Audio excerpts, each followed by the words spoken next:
Muy buenas tardes, amigos de Hicha. Hoy sábado 3 de agosto, un nuevo conversatorio más que interesante y coyuntural en este caso. Hoy nos acompaña el licenciado Ronald Quisbert Carrillo y él nos va a exponer y nos va a ayudar a entender el tema electoral mediante su tesis Crítica a la distribución de escaños 1980-2014. Muy buenas tardes, Ronald. Muy buenas tardes, Carlitos. Muy buenas tardes a todos los presentes, a los oyentes, bueno, ya me corté. Bueno, aparte de presentarme, soy politólogo, aunque con muchos vaivenes. Ha sido muy complicado llegar a este punto. Bien, Ronald. Permíteme también agradecer la presencia de nuestros compañeros del grupo Hicha. Nos acompaña hoy el compañero Fernando Vargas, la compañera y amiga Nitza Gutiérrez y el compañero Rodrigo Barrenechea y los conocidos de siempre, Franco Limber, Carlos Macusaya y Wilmer Machaca. Ronald, empecemos primero por vislumbrar las inquietudes subjetivas. ¿Por qué te has interesado en investigar este tema de la distribución de escaños, los sistemas electorales? ¿Qué es lo que te ha motivado? Bueno, en principio, como cualquier estudiante, tenía la necesidad de hacer un trabajo que me permita obtener el grado, ¿no? Y más allá de eso, en un punto siempre tengo una afinidad por la parte cuantitativa. En nuestra ciencia, la ciencia o la carrera en la cual estudié, ciencias políticas o politología o como cualquier dimensión que pueda tener, mayormente abarca una parte más cualitativa, no tiene un asidero cuantitativo, y muchas veces esta es una crítica que se le hace por no tener, si bien el no tener una base cuantitativa no es argumento suficiente para defenestrar algunas otras investigaciones, siempre es bueno tener una base material, una base numérica sobre la cual podamos trabajar, y es la razón por la cual en primera instancia me dediqué a estudiar la parte electoral, que en su fin último es el análisis de los votos, la conversión de votos a escaños. Y en concreto, Ronald, ¿cuál es el objetivo de tu tesis?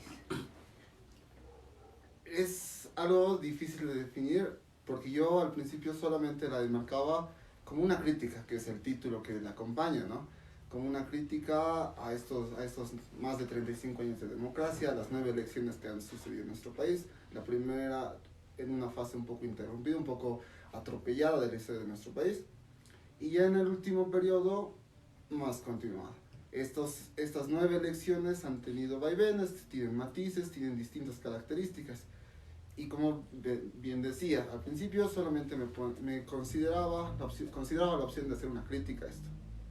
No consideraba la opción de hacer algo más. Y sin embargo, cuando ya empecé a desarrollar el tema, lo que pretendía era probablemente tener una propuesta, no solamente quedarme en un análisis, en una crítica, en un texto suelto, ¿no? De los que tantos que hay probablemente, o de los o de los pocos tal vez, sino tratar de hacer un aporte real. Y en ese sentido, con un afán creativo tal vez, desarrollar una propuesta, un modelo que sea diferente y que nos permita, algo que veremos más adelante, paliar las diferencias, las distintas deficiencias que tiene nuestro sistema electoral. Ya. ¿Podemos entender crítica como reflexión? Podemos entender la crítica como reflexión, pero como bien decía, yo creo que me remitía primero me circunscribía a la concepción más básica del término, y luego sí, ya un espectro mucho más amplio, mucho más complejo. Bien. Por favor, coméntanos un poco del marco teórico, qué teorías has usado y cuáles son los principales hallazgos de esta tu investigación. Bueno, es una pregunta larga, ¿no? Ya engloba distintas partes. A ver, entre la parte teórica podríamos citar a los clásicos, digamos, a Dieter Nolen, digamos, que son los primeros, si bien no los primeros, uno de los principales referentes en lo que refiere a la materia electoral, que es algo que se refiere y se aborda en en el imaginario común de una manera algo técnica y algo compleja, pero que no se llega a comprender la importancia que tiene en la democracia, en el sistema democrático liberal en el cual estamos circunscritos. Ya siendo más específico, más allá de la interpretación de los distintos conceptos que vienen añadidos a la lógica de la evaluación electoral, he usado algunos indicadores que me permitían, digamos, evaluar la proporcionalidad, que es uno de los términos que vamos a repetir a lo largo de esta conversación de manera muy repetitiva. Entonces, estos indicadores lo que me permiten es desarrollar lo que al principio decía, ¿no? Una base cuantitativa del análisis. A partir de eso, ya poder sacar lo que bien quieres en las conclusiones, que tal vez nos estamos adelantando. Ya. Tú hablabas de la importancia del sistema electoral en la democracia. Coméntanos, por favor, ¿qué perspectiva tienes de aquello? El sistema electoral es parte de una triada que es conformada por el sistema político y el sistema de partidos. Estos tres sistemas juegan una dinámica en la cual uno modifica al otro y cada uno termina por incidir de manera negativa o positiva en los otros. Entonces, en un sistema partidario como el que tenemos actualmente, modifica el sistema electoral buscando un beneficio. Y esto también va a modificar el sistema político. Entonces, de ahí que yo señalo la importancia del sistema electoral, sin menospreciar evidentemente a los otros dos, que hay muchas investigaciones que refieren al sistema de partidos, a la estructura a la deficiencia de nuestros partidos políticos, ¿no? Ya. Explícanos, por favor, ahora, ¿cómo es que funciona este sistema electoral en Bolivia? ¿Qué es lo que has descubierto? ¿Cuáles son las tramas de este sistema electoral? ¿Por qué es tan importante el tema de que tú tocabas una proporcionalidad, el concepto de proporcionalidad en el sistema electoral?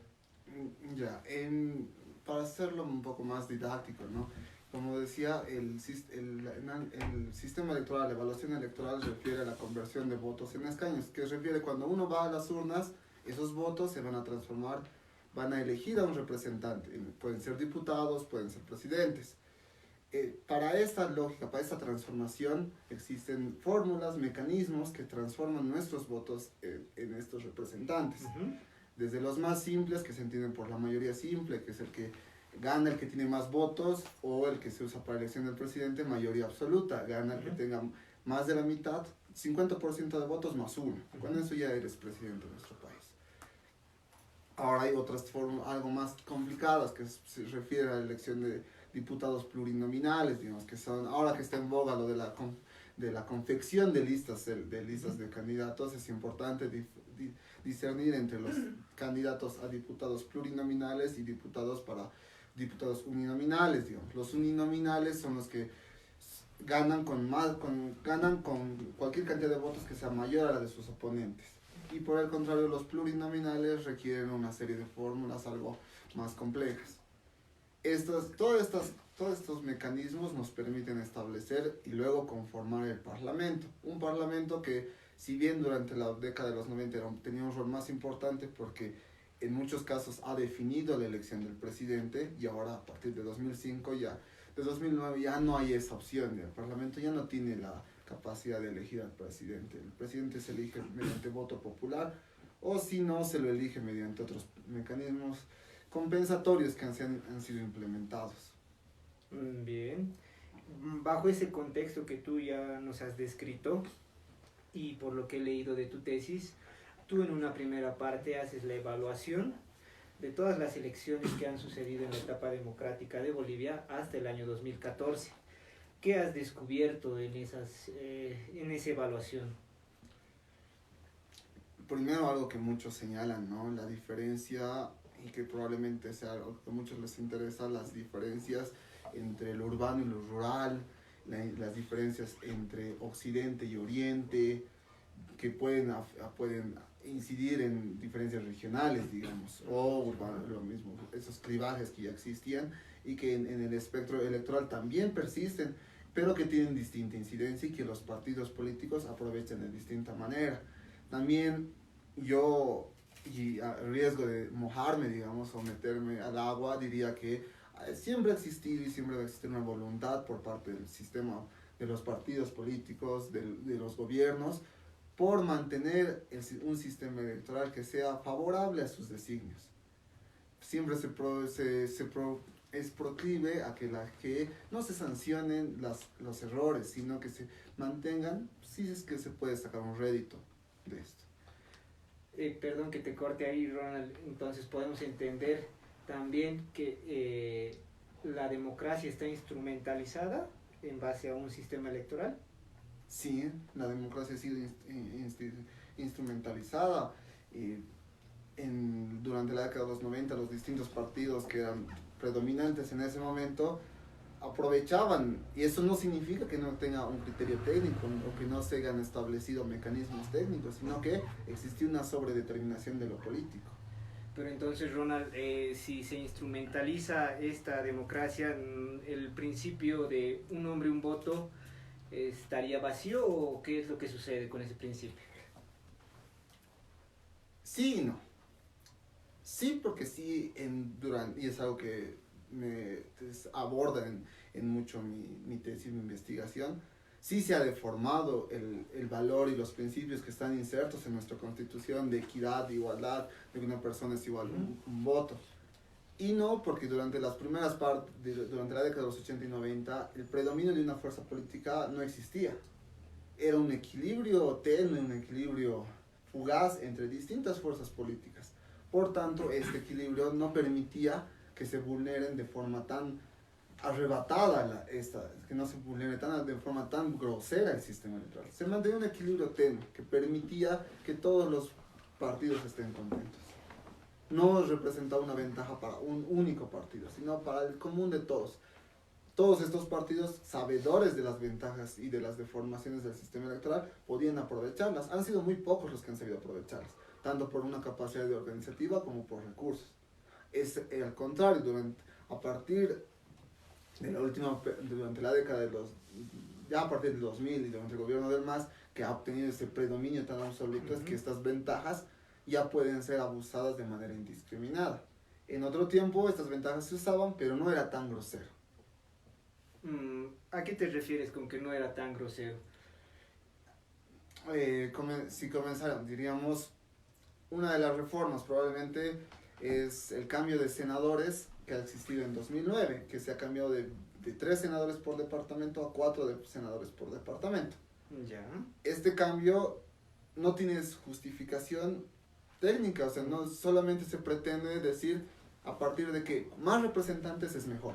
Una lógica en que entre más representantes hay, mejor representadas a la sociedad, y yo creo que muy poca gente realmente conoce a los 4 senadores que tiene nuestro departamento, el Departamento de La Paz. Yo mismo no podría decir el nombre del 4º senador por nuestro departamento. Eso significa entonces que no están cumpliendo su función, o podrían haberlo hecho 3, digamos. El segundo cambio de esta misma índole es la fórmula. Antes eran elegidos de una manera que se evitaba que las fuerzas políticas puedan obtener mayoría en la Cámara de Senadores. ¿Por qué? Porque solo se entregaban 2 senadores a la primera fuerza política y 1 senador a la segunda fuerza política. Ya. Suponiendo que eran 27 senadores, necesitabas ganar en los 9 departamentos, cosa que nunca ha pasado. Ningún partido ha obtenido la victoria en los 9 departamentos para obtener la representación más de los 2/3 de la Cámara de Senadores. Sin embargo, con la fórmula actual, el gobierno ha inventado una forma de obtener un 2/3 de la Cámara de Senadores. Ya. Entonces ahí podemos ir a un punto más concreto de lo que es el sistema electoral actual. En tu tesis tú también señalas o haces un seguimiento, una evaluación de lo que es la distribución de escaños basada en los departamentos. Coméntanos por favor esto para poder entender un poco más de esto del sistema electoral y la redistribución de escaños. En lo que refiere a la distritación, a la estructuración de distritos electorales, en distintos países, como en el nuestro, se utilizan las unidades administrativas como base.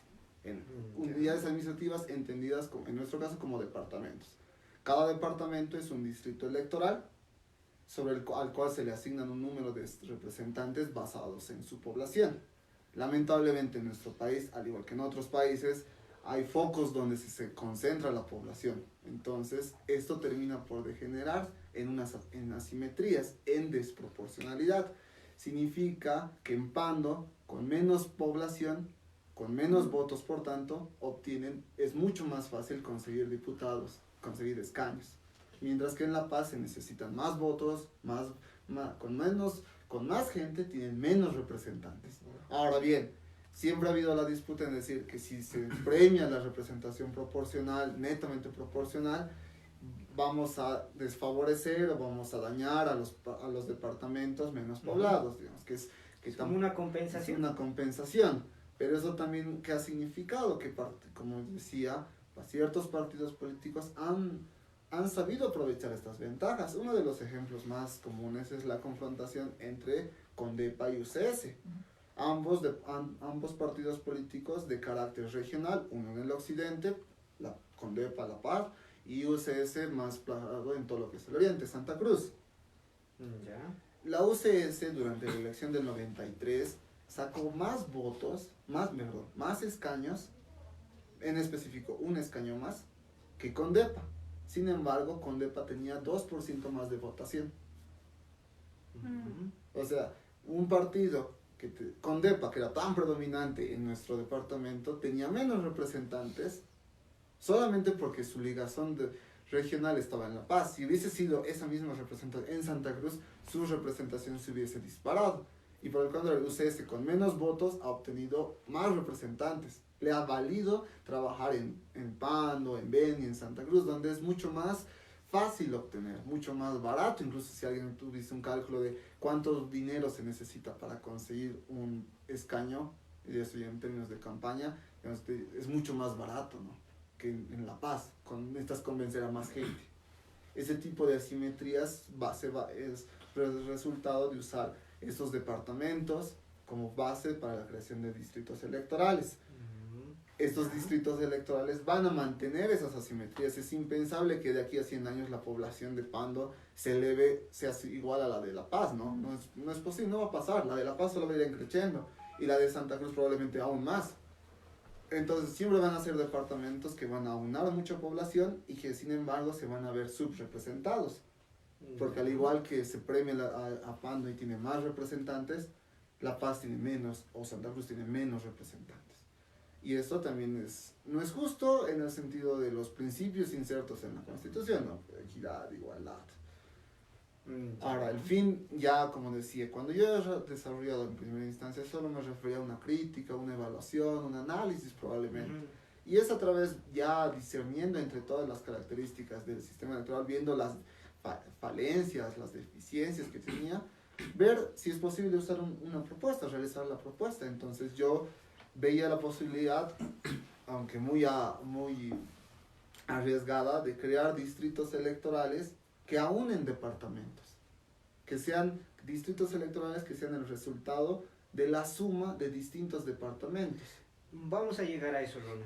Vamos a llegar a eso, pero quisiera seguir haciendo énfasis en lo que tú dices de la subrepresentación, la desproporcionalidad, y esto que hasta donde tengo entendido es algo que la ley, si bien lo contempla, está en desmedro de la capacidad, por así decirlo, política del ciudadano que vive en capitales. También en capitales, porque, a ver, en La Paz tenemos ahora solo 4 circunscripciones. Ya. Antes teníamos una más. El rediseño de las circunscripciones electorales, en este caso uninominales, también refiere a un cálculo político, deshacer bastiones electorales, deshacer cúmulos electorales de gente que es proclive a una posición ideológica u otra, digamos. Al destruir estos bastiones, divides la votación de forma tal de que un partido político no pueda aprovechar esto. Perdón, corrígeme si estoy equivocado, pero hasta antes de la elección del 2009 existía otra ley electoral. Y después de la elección del 2009 hay un nuevo diseño electoral. Sí. ¿Cuáles serían esas diferencias para entender? Porque es también importante que el público entienda que no todas las elecciones que hemos vivido en esta etapa democrática se han realizado bajo la misma configuración. Claro, si tuviésemos que hacer una recapitulación histórica, podríamos decir que en realidad ha habido 4 leyes electorales desde 1980 hasta 2014. Sin embargo, para solamente circunscribirnos a lo más gravitante, que sería la última elección, diríamos que en 2009 se aprobó la ley de régimen electoral transitorio, que es la que establece las reformas que señalaba sobre los senadores. Y cambia e introduce algo que es muy polémico, que son las circunscripciones especiales, que refieren a una representación de los pueblos indígenas, ¿no? Una representación diferente, pero igual, porque se basa en el hecho de que se otorga representación a distintas etnias, distintos pueblos indígenas denominados de esta manera, o sumando para asignarles un escaño. En este sentido, a 7 departamentos se les ha asignado una circunscripción especial, exceptuando Potosí y Chuquisaca, que no tienen esta representación especial.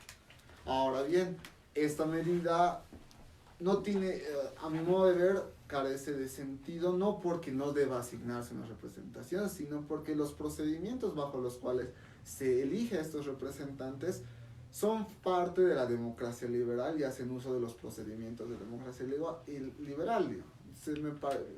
A mi entender, son un contrasentido. Ahora, otra de las reformas que señalaba sobre los senadores, se establece todo esto en la ley de 2009.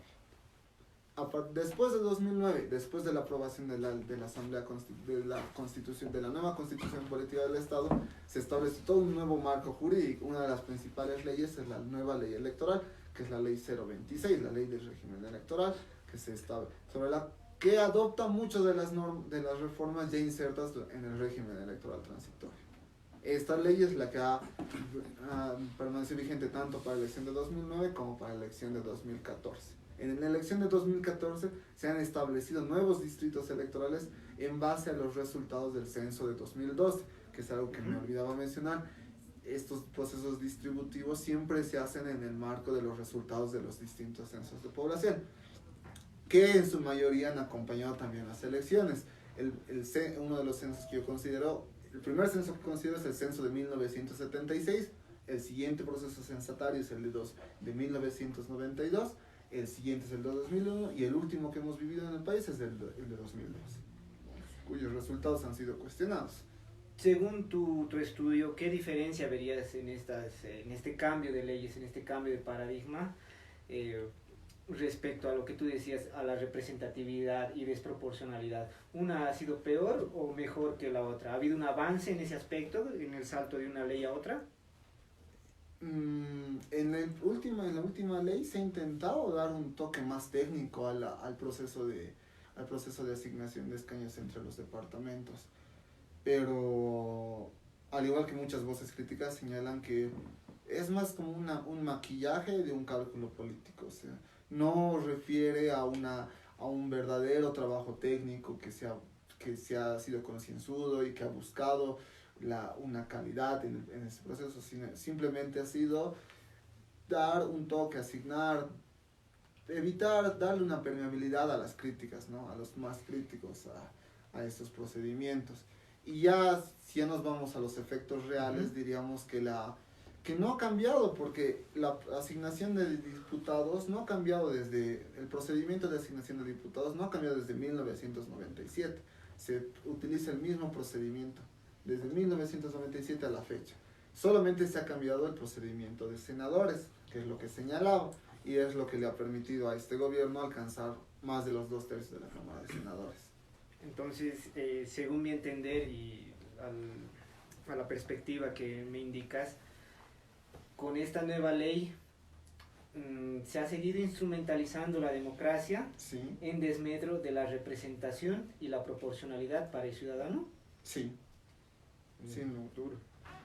Porque sin lugar a dudas. Porque, bueno, uno siempre en las propagandas del gobierno, cuando uno empieza a estudiar o a interesarse un poco por las ciencias sociales, la política en específico, siempre partimos bajo el concepto del bien común, de la igualdad, que tú decías, de la equidad, y bueno, por ejemplo, con estudios como el tuyo podemos observar que eso está netamente instrumentalizado para el beneficio de una élite política. Sí, repito lo que había dicho, ¿no?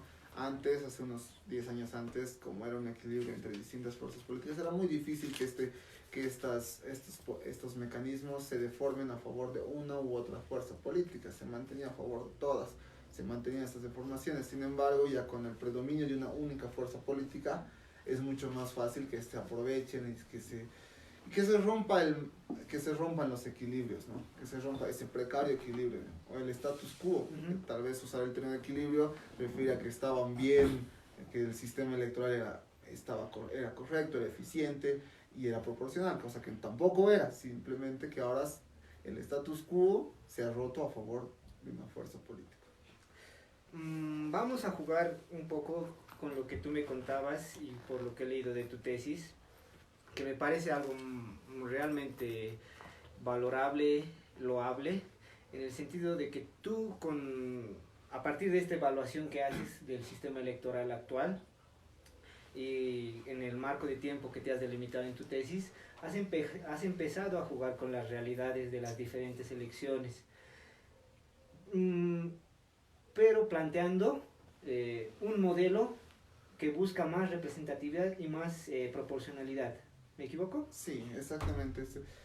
Ya estableciendo el modelo y estableciendo estos distritos electorales que son, como te digo, la amalgama de distintos departamentos que sumen una misma cantidad de habitantes y que conformen distritos electorales equilibrados todos entre sí, establecido distintos escenarios y buscando el escenario más eficiente, ¿no? Más económico, más eficiente, si nos referimos a esos términos. Y ya una vez determinado cuál iba a ser el modelo correcto, implementarlo y realizar simulaciones. ¿Qué sería en este caso el modelo correcto? Varía, porque de acuerdo a la población, digamos, yo lo he implementado, en las premisas del modelo lo he implementado en las 9 elecciones que se han desarrollado, cada uno con sus distintos, en base a los resultados de cada censo, de los que hemos mencionado. Entonces se puede aplicar en cada una de las 9 elecciones. Si tuviésemos que hablar en específico, diríamos que en la última elección, por ejemplo, de aplicarse el modelo, de aplicarse el procedimiento, la representación de los partidos políticos al interior de la Asamblea Legislativa habría sido diferente, con evidentes consecuencias en lo que se refiere al campo político, ¿no? A la dinámica política partidaria al interior de la Asamblea. Me comentabas, por ejemplo, que si tu modelo estuviese habría estado vigente en la elección del 89, nunca habríamos tenido a un gallo como presidente. Es posible, porque ya, refiriéndome a los datos, habiendo establecido un mejor procedimiento de asignación de escaños, el MNR habría obtenido al menos 2 escaños más. Se habría roto ese empantanamiento entre las 3 fuerzas políticas. Esos 2 escaños habrían ido en desmedro también del MIR, lo cual le habrían quitado un peso político suficiente como para apelar a la presidencia. Y ya lo dejo a la imaginación de nuestros seguidores, cuál hubiese sido la diferencia en todo el escenario político si en el 89 o en cualquiera de las otras habría cambiado, si el equilibrio político que hemos vivido hubiese sido diferente. ¿Cuál habría sido? O sea, ¿cómo sería nuestro país si hubiese habido un segundo gobierno del MNR que hubiese continuado con las reformas de la primera generación implementadas durante su gobierno del 85? Estas que han sido postergadas hasta el 93, recién cuando Gonzalo Sánchez de Lozada ingresa y instaura la segunda hornada de reformas, ¿no? Entonces... Ya es especulación, ¿no? De ver cómo hubiese sido la política, cómo sería nuestra concepción. Ya. Por favor, detállanos un poco de tu modelo, porque si lo vemos así a general, en vista muy panorámica, podemos imaginarnos muchas cosas, como tú dices, qué hubiese pasado si Paz Zamora, por el tema de la representatividad del sistema electoral, no hubiese salido un presidente, tal vez ni siquiera estaríamos hablando de que un Evo Morales habría llegado al poder. Para llegar a a esa conceptualización tal vez sería un poquito más complejo. Ya para hacerlo más concreto nos referimos, digamos, cómo serían los distritos durante la última elección de 2014. Porque ¿a qué me voy con esto, Ronald? Por ejemplo, tenemos lo que conocemos todos como la época de la democracia pactada. Sí.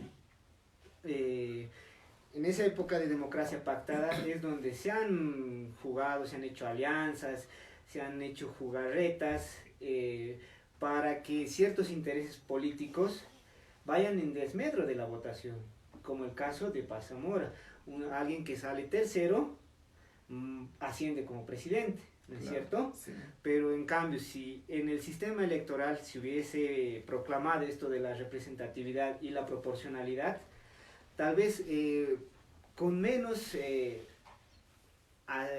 ¿cómo se dice?, artimaña, artilugio jurídico, tal vez un partido político podría haber tenido la hegemonía para controlar tanto el parlamento y así poder elegir de manera directa a un presidente sin tanta jugarreta.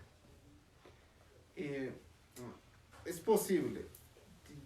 Volvamos al ejemplo que dábamos, ¿no? Con respecto a Condepa y UCS. ¿Cuál ha sido la situación?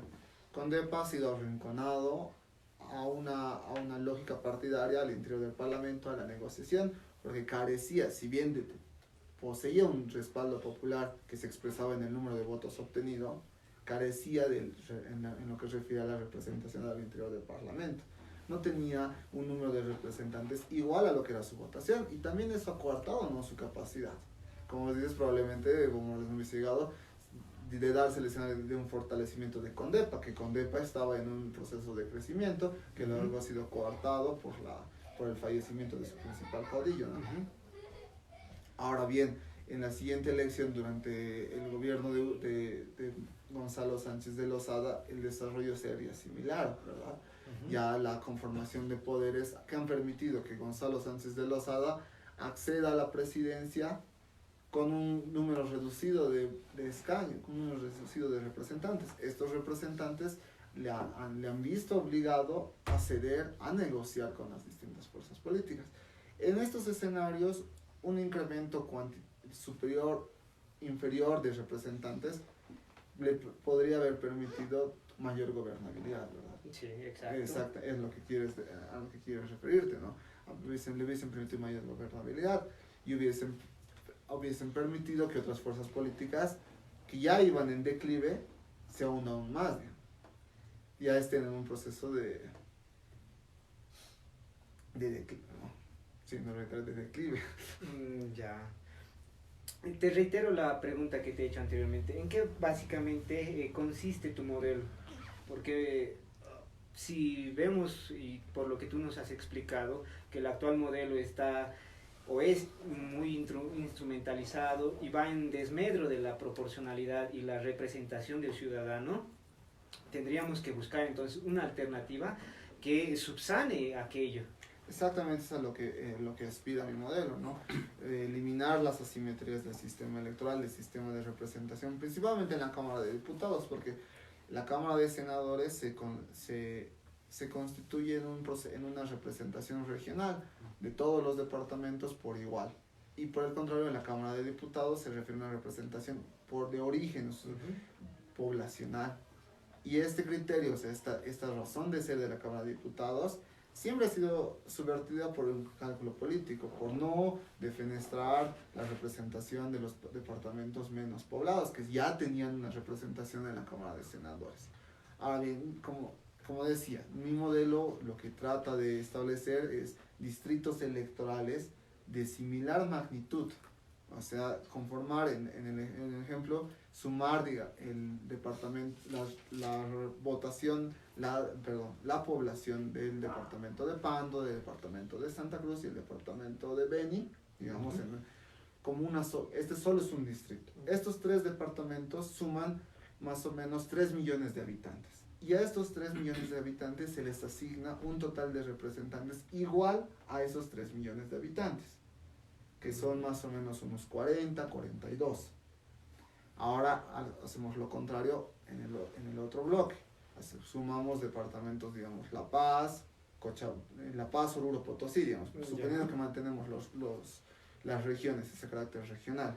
Y estos van a sumar una población similar a más o menos alrededor de 3 millones. Entonces, entre estos tres ya se han equilibrado. A estos tres departamentos se les asigna igual un número de representantes que sea proporcional a su población, no más, no menos. Evidentemente, como solo hay 130 diputados, va a haber divisiones con restos como 0,5, 0,6. Entonces, ahí evidentemente en esto se va a generar una pequeña distorsión, porque no le puedes asignar 0,5 diputados no le puedes asignar la mitad de un escaño a un departamento. Entonces, estos pequeños sí van a generar una pequeña distorsión, una pequeña sobrerepresentación o desproporcionalidad, que sin embargo es mínima y es para lo cual se utilizan los índices de proporcionalidad, para calcular cuál es el grado de proporcionalidad de cada uno del modelo y que sea lo menor posible. En la mayoría de los casos, la desproporcional del sistema electoral boliviano es superior al 10%.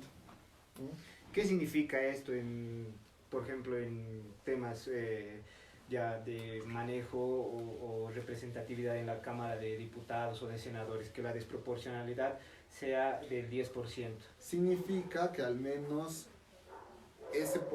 significa que al menos un porcentaje de los escaños no está asignado de manera correcta a los partidos políticos. O sea, estos 10 escaños, este 10% representa más o menos 7 diputados. O sea que hay un 10% que está mal asignado. asignado. Está mal asignado a distintas fuerzas políticas. Tal vez tenía que ser 2 a uno, 2 al otro, 1. Y ese 10% representa eso, que está mal asignado, que no corresponde al partido al cual se le ha asignado el escaño, que debería pertenecer a otro. Ya, A pues. eso significa ese 10%. La intención ya entrando en lo que se refiere al modelo, el modelo evaluado no expresa una desproporcionalidad superior al 0,50%. Tu modelo no expresa más de 0,50% de desproporcionalidad en lo que se refiere a la composición, a esta estructura. Evidentemente hay factores que ya en lo que se refiere a la competencia partidaria que distorsionan esto, ya realizando la evaluación primero de la parte normativa, que es a lo que me refiero, y luego en la parte ya práctica, cómo interactúan los partidos políticos, la dinámica partidaria en general. Durante la última elección, el sistema electoral ha tenido una desproporcionalidad del 6%, vamos a dejar en 6%. Ya, 6% en la última elección. Y mi modelo expresa una desproporcionalidad del 3%. Del 3%. Ese es un descenso del 50%, si lo diríamos en estos términos. Evidentemente solo es durante la última elección. Para evaluarlo se ha hecho durante las 9 elecciones, comparando cuánto es la tasa de desproporcionalidad durante las 9 elecciones. Y en ninguno de los casos la desproporcionalidad es siquiera superior al 50% de lo que era la desproporcionalidad del real, o sea, la que se ha experimentado en el escenario político. Ronald, a ver, en principio tú sabes que en un todo, cuando se quita o se suma algo, va en desmedro del otro. ¿No es cierto? En este caso, tú, por ejemplo, nos dices que en la última elección ha habido un 6% de desproporcionalidad. ¿Has identificado a dónde se ha ido o dónde se ha asignado mal esos escaños? ¿A quién ha favorecido, a quién ha desfavorecido? Sí, es muy fácil. Primero porque de los 5 partidos políticos que estaban en competencia, el MAS, la Alianza Unidad Demócrata y el PDC, el Partido Verde de Bolivia y el MSM, estos últimos dos, ni siquiera han tenido un representante, pese a que tenían 6% de la votación. Solamente con ellos ya se suma poco menos del 6%. Tenían menos del 3%. En la norma electoral existe lo que se denomina la barrera legal. Un partido político que obtenga menos del 3% será exento de obtener representantes plurinominales. Estos dos partidos, al no obtenerlos, sus votos han perdido. Es como si yo hubiese votado al balde, al aire. Mis votos no se han expresado en representación política. Pero ganaron una representación, pero como tú dices, por la barrera legal no les han permitido sus candidatos plurinominales acceder a ejercer como... Es que en realidad sus votos les alcanzaban, Les alcanzó. les alcanzó, pero el procedimiento directamente los omite durante la asignación. Por la barrera legal, Por la barrera por el legal, 3%. por el 3%. Pero en el caso de los plurinominales, porque en el nivel de los Uninominal. candidatos uninominales, la ley permite que alcancen, ajá, sí, pero esto nosotros. es muy difícil, digamos, ya eso ya es más de la práctica política. En el escenario uninominal, ningún partido casi le puede competir a lo que es el MAS en el escenario uninominal. Aparte refiere a la capacidad de elegir candidatos, que ya es otro tema, ¿no? Es mucho más complicado decir por qué no han obtenido un candidato uninominal. Pero ya en la parte solamente del cálculo electoral, diríamos que esos dos partidos que tenían una votación inferior al 3%, suma más o menos unos 6. Y el MAS, ¿quién capitaliza eso? Esos 6%, ese 6% de votación tienen que expresarse, como vos dices, el que pierde, alguien que pierde, alguien lo gana. Entonces estos 6% le han beneficiado en principal medida al MAS. Entonces el MAS, en el modelo que yo planteo, con la votación que ha obtenido, hubiese obtenido el 64% de los escaños. ¿Eso qué representa? 84 escaños. El modelo vigente, el que le ha permitido alcanzar el 2/3, le ha asignado 88. Son 4 escaños. Tal vez es poco, ¿no? Pero es lo que decíamos. Es la diferencia entre tener más de 2/3 de la Cámara de Diputados o no tener la supremacía. Esos 4 escaños le han permitido hacer una serie de reformas en lo que es el escenario político.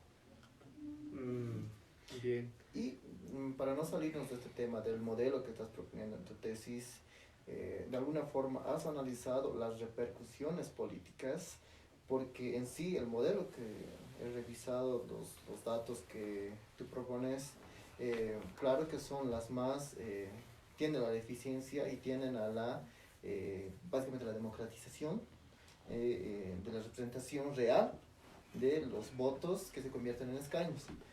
Pero el problema lo veo en que las repercusiones políticas de que tu modelo se implantaría en el sistema electoral, ¿en qué sentido?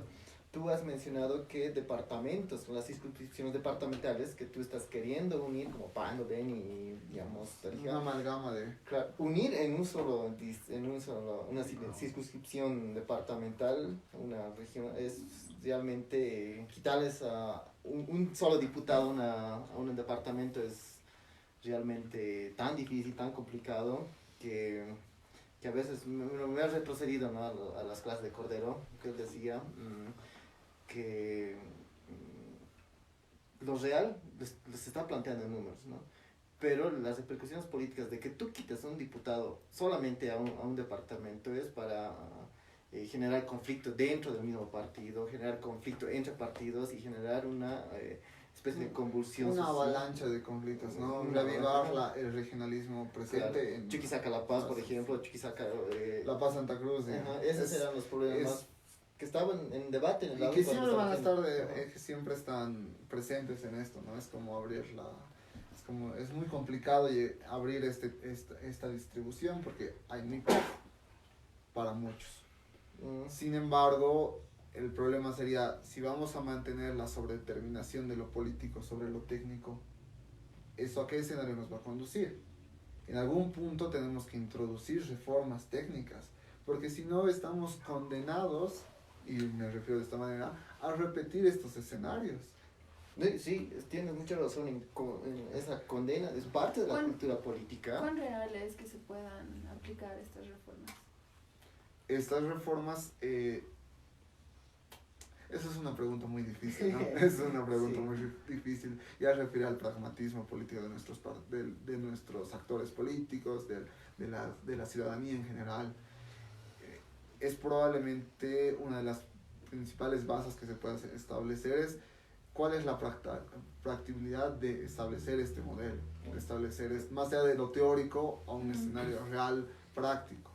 Sin embargo, hay experiencias en países cercanos que han experimentado reformas importantes en su sistema electoral y que les han permitido eliminar estas asimetrías, porque estos fenómenos que señalaron no se restringen a nuestro país. Por ejemplo, En México, por ejemplo, se aplica un modelo similar. En Alemania, por ejemplo, se aplican modelos similares de la creación de distritos electorales que aúnen. Más aún en México, en el cual hay una ciudad que aúna una gran cantidad de habitantes, ¿no? Más o menos se han aplicado en un consenso entre actores políticos, sistema político, ciudadanía en general, en los cuales los tres componentes han llegado a un acuerdo para establecer un nuevo sistema electoral. Y este tipo de prácticas son recurrentes en otros países. Ahora podríamos decir que es en Europa, digamos, una vieja crítica, ¿no? Que solo se hace en otros. ¿Por qué nosotros no podríamos? ¿Es acaso entonces una falencia de nuestra sociedad? Yo no considero que podamos decir, argumentar que nuestra sociedad debe estar condicionada y anclada a estos escenarios. Si no, estaríamos retrocediendo, también justificando la existencia de estas deformaciones. La pregunta del millón. Este sistema electoral, ¿qué tanto beneficia al actual partido de gobierno en las actuales elecciones que se va a dar este año, tomando en cuenta que el voto duro está en las regiones rurales? ¿Cómo se han redistribuido las líneas de las circunscripciones? Básicamente, ¿cuánto beneficia el actual sistema electoral al actual partido de gobierno? El sistema actual, el sistema de circunscripciones electoral, no se ha modificado con respecto a 2014 porque ¿Sí? No ha habido como no hay un proceso censatario, no hay una justificación para realizar esta modificación. Sin embargo, ya hay una condicionante, ¿no? Ya existen condiciones favorables al MAS. La principal, si vamos a ir paso por paso, el principal elemento que está en boga es por la barrera del 40+10, ¿no? Que le permite al gobierno saltar la condición importante que era la elección del presidente, que es 50%+1. Ellos han establecido en el sistema electoral una condicionante en la cual si el primer partido tiene más del 40% y existe una diferencia del 10% con respecto al segundo, se elimina la segunda vuelta electoral, que es totalmente una deformación al principio original, ¿no? Mayoría absoluta, que representaba que más de la mitad de la población estaba de acuerdo con un presidente, con un candidato. Esta es una de las principales reformas que ha establecido el gobierno y que probablemente sea la base sobre la cual se va a elegir como candidato, porque se entiende como que el MAS ya no está en sus tiempos más gloriosos, ¿no? Está en su momento más fuerte y probablemente experimente un detrimento en lo que es su caudal electoral. Lo que no significa que que no va a obtener que no pueda ser la fuerza política más importante, solo significa que se ha reducido su importancia en el escenario, en la que las demás fuerzas políticas de oposición no han visto tampoco incrementada su capacidad, simplemente se han dividido, al igual que siempre, se dividen y disputan un porcentaje electoral que siempre ha sido contrario al MAS, que siempre se ha elegido como contrario al MAS.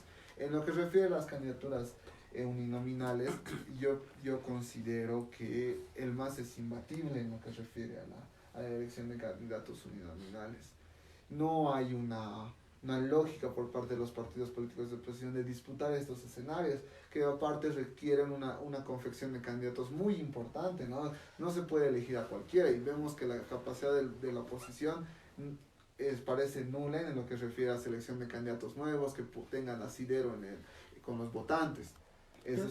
Eso corresponde también a una lógica caudilista, es decir, que no se elige, diremos, a representantes locales por circunscripción, sino que estos candidatos todavía como que se benefician de la figura del líder. Jalan todavía del liderazgo. Entonces, no se elige uninominales, generalmente rara vez se ve y se nota un voto cruzado, generalmente son votos lineales, ¿no? En lo que me refería es que los candidatos uninominales son mucho más populares, digamos, en el sentido de que tienen mucho más jale con la gente, los del MAS, que los de oposición. Los de oposición terminan siendo desconocidos o miembros de la esfera política, que es algo que le ha pasado al MSM durante la última elección. Los candidatos uninominales, algunos eran subalcaldes de la elección del gobierno municipal, digamos. Entonces no tenían un valor. Pese a que el MSM era supuestamente la fuerza política más importante en La Paz, no ha conseguido ni un solo candidato uninominal. Y eso creo que también nos debe de llamar la atención, digamos, no solamente si al interior del partido ha habido como que una decisión política de apostar a su propio partido. Yo creo que, digamos, por ejemplo, el MSM ha estado más de 10 años en el gobierno municipal, entonces tiene un aparato. Tiene un aparato más que suficiente, ¿no? Más que suficiente, y eso te pone en duda, digamos, ¿no? Que ha habido una decisión más vertical, ¿no? Vertical, sí. Yo considero que el verticalismo está presente en todo el tipo de fuerzas políticas, no importa de qué ideología sean, pero también tiene un carácter funcionalista, permite una mayor eficiencia, sin embargo también tiene consecuencias importantes que pueden acarrear, en este caso, la pérdida de la sigla, ¿no? Que sepa eso para el MSM. Creo que era el objetivo. Perderla. Si ese es el objetivo, no sería el mejor objetivo. Bueno, Ahora, en el escenario, ¿cómo podrían favorecer al MAS? El MAS no va... Lo que yo considero que más... Invirtiendo tu pregunta, ¿qué ventajas obtiene? ¿Cuál es la posibilidad de la oposición? Yo considero que la estrategia de la oposición, principalmente de la alianza de Mesa con Revilla, de Comunidad Ciudadana en específico, es no apostar por los candidatos plurinominales. Por los uninominales. El sistema electoral establece un total de escaños para los partidos. Este total se divide entre uninominales y plurinominales. Entre más escaños uninominales obtengas, se restan tus plurinominales. Entonces no puedes obtener 10 uninominales y 10 plurinominales. Si tu votación te alcanzaba para 14 escaños en total, y 10 de ellos son uninominales, solamente obtienes 4 plurinominales. Eso deja los otros 14 plurinominales al alcance de la oposición. Entonces, lo que yo considero que es la estrategia de la oposición es no disputar estos escenarios uninominales, dejar que el MAS triunfe, y como ya su caudal electoral se ha reducido, el MAS va a obtener todos los uninominales, pero ya no va a obtener tantos plurinominales. Solamente obtendría, yo calculo, entre 2 a 3 plurinominales. Como hay en La Paz 14 plurinominales, los 11 restantes se van a distribuir entre Comunidad Ciudadana, Bolivia Dice No, que son las dos fuerzas más importantes. Y Paz. Ya.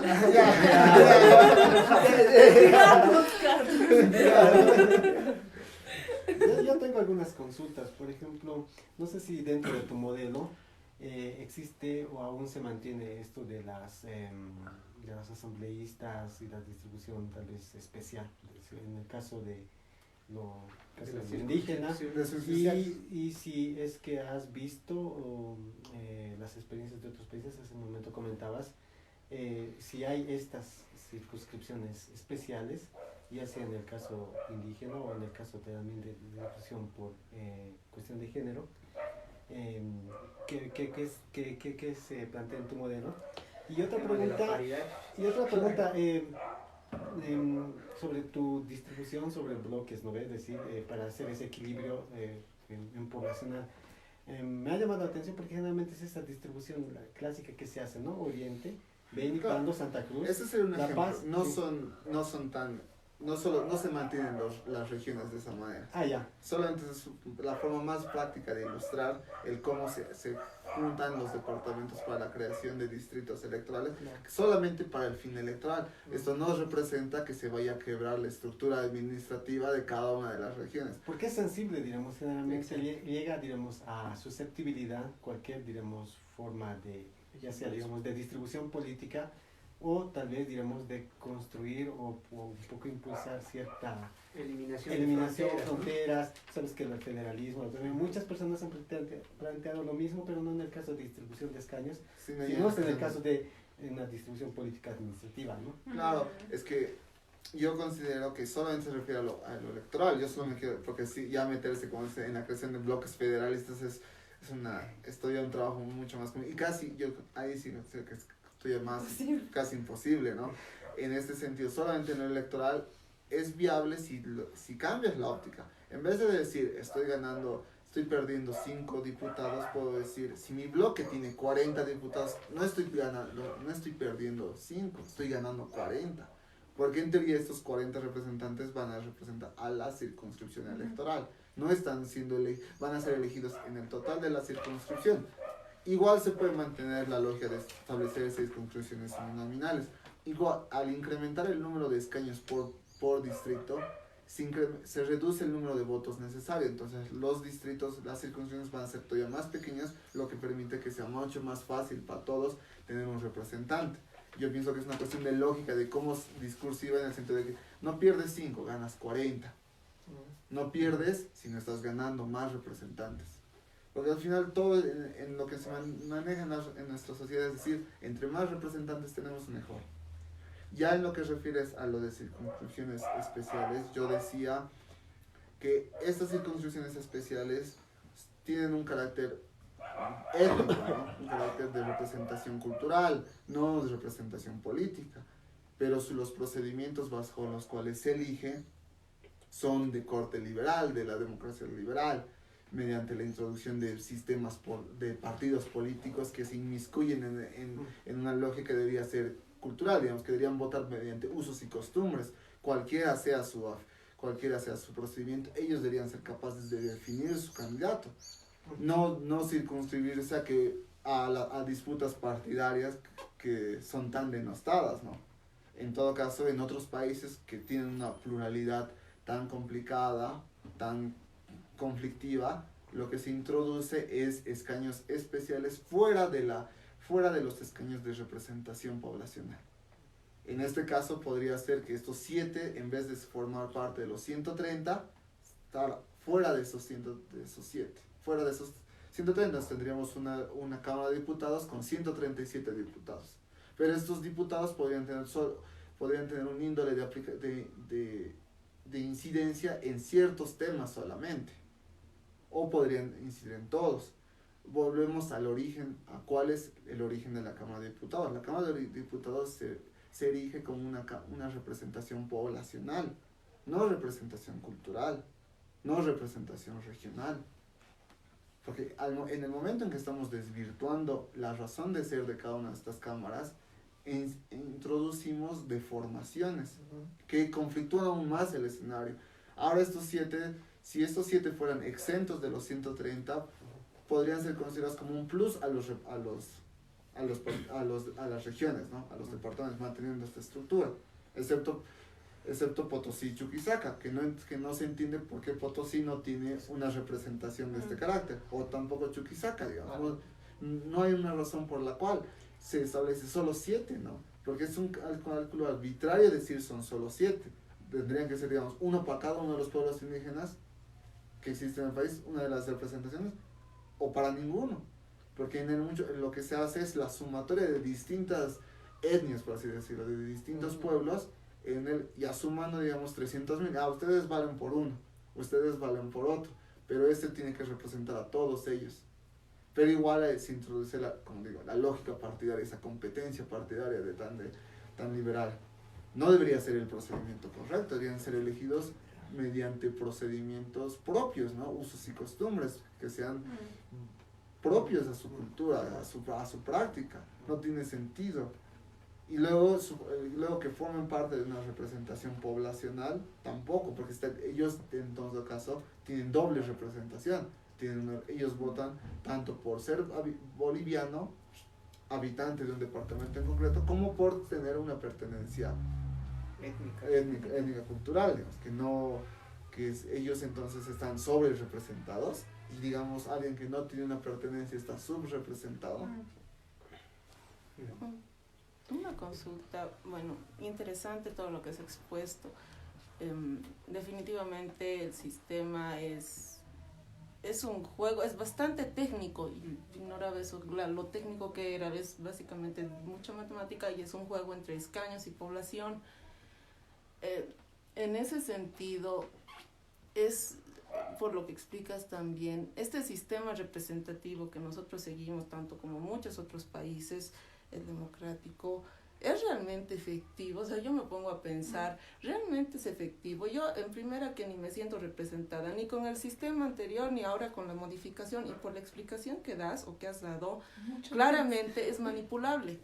Es totalmente manipulable en cuanto al manejo de números, población, por ejemplo, lo que hablaban de las circunscripciones especiales, en lo que a mí me toca, digamos, como mujer, la cuota que se tiene ahora que cumplir, que está bien, o sea, por un lado es un avance, pero por otro tampoco me siento representada por las mujeres que están ahorita en la asamblea, por lo menos por la mayoría, no, cero. Entonces, desde mi punto de vista, el sistema en sí, en general, no está funcionando, no está apoyando, me parece, una manera de que la población, nosotros, la gente de a pie, realmente tenga cierto control sobre lo que pasa en nuestro país, en nuestro gobierno o en nuestros estados. Creo que más allá de otro modelo mejor como el que tú estás planteando en tu tesis, que mejora en mucho al que se está utilizando, sigue dentro de ese juego de números, de matemáticas, que igual más adelante, por quien esté en gobierno, puede ser modificable. No sé si hay alguna otra alternativa. La fractura que señalas entre el sistema de representación y la ciudadanía no es nueva, ¿no? Es desde la década de los 90 se había constatado que existe un divorcio entre la sociedad y los partidos políticos como intermediarios o interlocutores de la sociedad. Y de ahí surge la idea de establecer los diputados uninominales que se entienden como representantes que están a tu lado, por eso son de un distrito, de una calle, de una zona, de una parte de la ciudad. Entonces, como dices, él vive en mi zona, él entiende mis necesidades y él va a poder apelar en el Parlamento por mí. Eso nunca pasó. Y no va a pasar porque este divorcio sigue y se ha mantenido. Y no se trata, como decimos, de incrementar el número de escaños que no importa de que Bolivia tuviese 500 diputados. Estos 500 diputados no van a hacer el trabajo de mejor. Aunque fuesen 80, en realidad algunos dirían que fuesen mejor porque ¿cuánto gana un diputado? ¿Cuánto representa para el erario público que tengamos 500 diputados o 130? Porque hay estudios también en el cual se desarrolla la densidad poblacional con respecto al número de representantes. Bolivia está en un promedio, o sea, no tiene más representantes por población. Hay países como Brasil que tienen menos representantes por población, solo tienen 500 representantes, pero por su población esto es inferior a nosotros. O sea, nosotros tenemos más representantes por población que ellos. Y tampoco eso significa que en Brasil hagan su función mejor. Eso ya representa a la práctica política de los diputados, de los actores. Ya trasciende una capacidad de decir cuál va a ser un buen candidato. ¿No? Siempre en el momento de campaña te dicen quién es el mejor candidato para representar. Hay muy pocos, y eso no solamente es en la esfera nacional, sino en la esfera regional, en el consejo municipal, en la alcaldía o en la asamblea departamental, en la gobernación. Esos problemas se transfieren en todas las esferas, en todos los distintos niveles del Estado. Podríamos hacer una ilustración ahorita cómo está el escenario político actual en base a las encuestas, digamos. Dentro de estas asimetrías existentes para el tema de los escaños, si nos dejamos guiar por las encuestas que están actualmente, entonces sería un poco el tiro por la culata en este escenario coyuntural para el MAS, en todo caso, porque en las ciudades intermedias, donde existe menos densidad poblacional, es donde comunidad ciudadana probablemente tenga más fuerza, y no así en el eje troncal, por ejemplo, ¿no? Entonces, a ver, haciendo una proyección de lo que podría pasar, y con las encuestas que tenemos al día de hoy, que es más o menos eso, ¿no? Que Mesa gana en Chuquisaca, Tarija, probablemente en Potosí, etcétera. Bueno, más allá de la representación cultural, ¿qué podría pasar dentro de este fenómeno de probablemente entonces tengan, quién no se sabe quién va a tener un mayor número de escaños, ¿no? En el Parlamento? Antes de hablar, digamos, de las encuestas, digamos que estas encuestas en su mayoría no abarcan al área rural. No, y es probable, como señalas, el voto del MAS no está, si bien tiene una sede en el área urbana, se concentra en el área rural. Si bien no es el voto más significativo, no hay tantos votantes en el área rural, pero estos votantes le van a permitir obtener un mayor número de escaños. Y como ya decíamos, la ventaja del MAS es que con esta condicionante del 40-10, probablemente alcance esa diferencia, sea posesionado como presidente y obtenga un caudal en la representación dentro del Parlamento suficiente para asegurar la mayoría, no así los 2/3 que ahora goza, y por la estrategia política de los distintos partidos de oposición que se están peleando por un mismo nicho electoral y no así cuestionando al votante pro más, sino simplemente peleándose por el votante que ya iba a decir de todas formas no voy a votar por el más. En todo caso, la representación de los distintos partidos de oposición va a reducirse, porque por eso se señala tanto la fragmentación, ¿no? Porque entre menor sea el número de votos, es más fácil que el MAS obtenga una ventaja pequeña, ya sea por 2 votos puede obtener un escaño más. Y eso es diferente. Entonces lo que la estrategia de la oposición no parece estar concentrada solo concentrada en una victoria y no así en una consolidación de un bloque al interior del Parlamento, algo que ya debió haber sido un objetivo en la elección de 2014. En la elección de 2014 probablemente era aún más fácil definir que Evo Morales iba a salir ganador y con un caudal importante de votación. Entonces el objetivo de la oposición, en vez de disputar, debió haber sido fortalecer un bloque dentro del Parlamento que le permita interpelar y perjudicar la gestión de Evo Morales al interior del Parlamento. Y eso es una lógica democrática, no hay nada de malo en que un partido tenga mayoría, pero los partidos políticos pueden organizarse para ser un medio de interpretación, para poder perjudicar, para poder fiscalizar la gestión. Porque eso es lo correcto, fiscalizar. Estamos dando de hecho de que el gobierno del MAS ha sido nefasto. Puede haberlo sido, pero no lo estamos haciendo así, sino que la función de los legisladores era fiscalizar la gestión. Y eso es algo que no han hecho, porque nunca han considerado el escenario al interior del legislativo. Y no lo consideran. Aún dentro de este escenario, no consideran la victoria en el legislativo. Incluso yo conversaba con alguien que decía que ¿por qué asegurar una victoria en el legislativo si no tenemos certeza, ya siendo muy negativos, de que el gobierno respete el orden constitucional y no disuelve el parlamento si este parlamento es contrario a sus intereses? Como Venezuela. Como en Venezuela. No, eso no va a pasar. Pero esos son mucho más negativos, mucho menos halagueños.